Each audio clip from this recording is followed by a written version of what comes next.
আমি আগে বলতাম ভালোবাসা হচ্ছে এক কাপ চায়ের মতো, যেখানে চাটাতে দুধ, চিনি, চাপাতি পরিমাণ মতো দিলে সেটা খুবই টেস্টি একটা চা হয় এবং সেটার রেশটা অনেক দিন ধরে আপনার মুখে থাকবে, যে খাওয়ার পর, যেহেতু আমার টি লাভার। বাট এখন আমি বলবো যে চায়ের সাথে একটু ইনক্লুড করতে চাই ভালোবাসা। আসলে এখন তো আমার বয়স হয়েছে, এখন ভালোবাসার সংজ্ঞাও পরিবর্তন হয়ে গেছে। এখন আমার বা সরারের ভালোবাসা বলতেই আসলে চলে আসে আমার মেয়ের কথা। আমি বলবো যে ভালোবাসা আসলে এক একজন মানুষের কাছে এক এক রকম।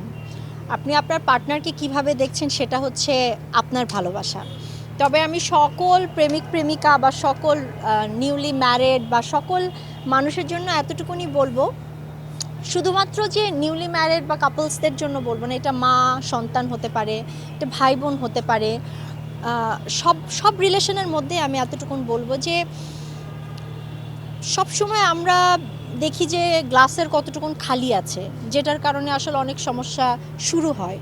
আমরা যদি দেখি যে গ্লাসের কতটুকুন পানি ভর্তি আছে, সেইটা নিয়ে যদি সুখে থাকার চেষ্টা করি, তাহলে সংসার বলেন বা যে কোনো রিলেশনশিপ বলেন অনেক সুন্দর হয়ে যায়।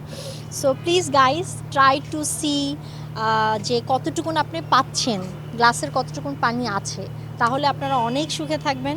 কতটুকুন নাই বা যেটা আপনাদের হাতে নাই, সেটা নিয়ে দুঃখ করে লাভ নাই।